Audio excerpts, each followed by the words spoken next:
Imagine, tu touches ton salaire aujourd'hui et une semaine plus tard, il n'y a déjà plus rien. Tu vis de dette en dette et tu te dis « devenir millionnaire, impossible ». Moi aussi, j'y ai cru pendant longtemps. Jusqu'au jour où j'ai compris une vérité simple, le million n'est pas une question de chance, mais de stratégie. Dans cette vidéo, je vais te partager les 7 étapes claires que j'utilise moi-même pour mieux gérer mon argent et le multiplier. Et si tu appliques ces étapes, toi aussi tu peux construire ton chemin vers le million. L'étape 7 est la plus dure, mais c'est elle qui sépare ceux qui abandonnent de ceux qui réussissent. Tu es prêt? N'oublie pas de me dire en commentaire ce que tu en penses et de rajouter d'autres points si tu en connais. Allons-y. L'étape 1 est de changer ta mentalité par rapport à l'argent. Laisse-moi te dire que tout commence dans la tête. Tant que tu penses que l'argent est réservé aux riches, aux politiciens ou aux chanceux, tu resteras bloqué.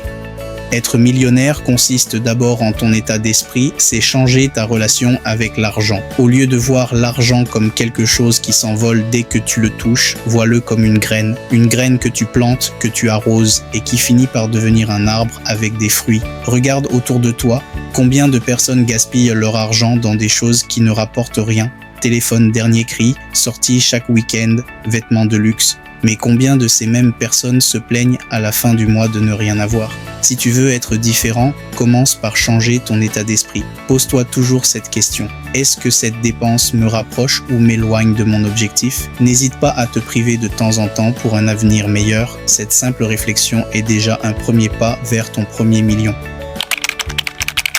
Une fois que tu as la bonne mentalité, la deuxième étape est de te constituer une épargne qui constituera ton capital de départ. Beaucoup disent « avec mon petit revenu, impossible d'épargner ». Mais la vérité, ce n'est pas le montant qui compte, c'est l'habitude. Mets de côté 10%, 15% ou même 20% de tout ce que tu gagnes, aussi petit soit-il. Si tu gagnes 50 000 francs par mois, tu peux mettre 5 000 francs en épargne. Au bout d'un an, tu auras 60 000 francs. Ça peut sembler peu, mais c'est ton capital de départ. Si tu es en Afrique, il existe plusieurs méthodes simples. Les tontines qui t'obligent à épargner, les associations ou même des applications mobiles. Sans cette discipline, tu n'auras jamais de capital pour investir. Ton épargne, c'est ton ticket d'entrée pour commencer à jouer dans le grand jeu. Avec ton épargne, le pire choix que tu puisses faire, c'est de la laisser dormir sans rien produire. Tu dois la mettre au travail. Et non, pas besoin de millions pour commencer. Avec 20 000, 50 000 ou 100 000 francs, tu peux démarrer une petite activité, revendre des produits du quotidien comme du sucre, du riz ou du savon, acheter et revendre des accessoires de téléphone, commencer un petit élevage de poulets ou de lapins, ou encore investir dans une compétence numérique et proposer des services en ligne. Je vais t'expliquer dans une prochaine vidéo comment mettre en place une activité en ligne qui te permettra de générer un revenu. Abonne-toi pour ne pas la rater et dis-moi en commentaire quelle activité tu souhaites mettre en place afin que j'en fasse le sujet principal de l'une de mes prochaines vidéos. Retiens ceci, l'important n'est pas combien tu gagnes au début, mais que ton argent commence à se multiplier. Une fois que tu as mis en place un système qui te permet de générer un revenu complémentaire, tu dois réinvestir tes bénéfices. C'est ici que la plupart des gens échouent. Ton activité dégage un petit bénéfice, tu cours acheter de nouveaux habits, tu fais la fête et ton argent disparaît. Les riches font l'inverse, ils réinvestissent leurs bénéfices. Exemple, ton commerce te rapporte 30 000 francs. Si tu dépenses tout, ton capital reste le même. Mais si tu réinjectes au moins 20 000 dans ton activité, tu grossis ton stock, tu attires plus de clients, tu augmentes ton chiffre d'affaires. C'est ce qu'on appelle l'effet boule de neige. Petit capital, réinvestissement, capital plus gros, encore plus de réinvestissement, et ainsi de suite. C'est exactement comme ça que de petits commerçants deviennent des grands entrepreneurs. Tu connais sûrement ce proverbe ? Ne mets pas tous tes œufs dans le même panier. C'est encore plus vrai avec l'argent. Si tu n'as qu'une seule source de revenus, le jour où elle s'arrête, tu retombes à zéro.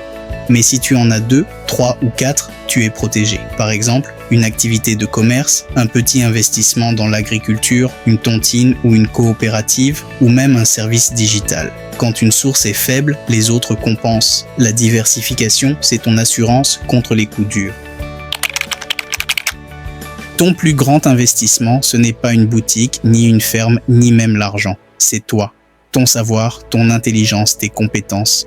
Combien de jeunes gaspillent des millions en habits, en fait, mais refusent de mettre 10 000 francs dans un livre ou une formation? Pourtant, une compétence bien maîtrisée peut changer ta vie. Le design, le montage vidéo, la programmation, la comptabilité. Toutes ces compétences se transforment en argent. Rappelle-toi, une boutique, tu peux la perdre. Mais une compétence, personne ne peut te l'enlever. Voici l'étape la plus dure et c'est celle qui fait la différence. Beaucoup commencent mais abandonnent trop vite. Ils veulent des résultats immédiats, mais la richesse, c'est comme un champ. Tu plantes aujourd'hui, tu n'as pas la récolte demain. Il faut du temps. En Afrique, certains commerçants ont commencé avec une simple table au marché. Aujourd'hui, ils possèdent des magasins entiers. Pourquoi? Parce qu'ils ont tenu bon. La formule est simple. Épargne plus investissement, plus réinvestissement, encore et encore pendant 3, 5, 10 ans. Avec discipline et patience, le million n'est plus un rêve, mais une destination. Alors, retiens bien, devenir millionnaire n'est pas réservé aux autres. Ce n'est pas une question de chance, mais de stratégie. Change ta mentalité, épargne intelligemment, lance une activité, réinvestis, diversifie, investis sur toi-même et surtout, reste discipliné.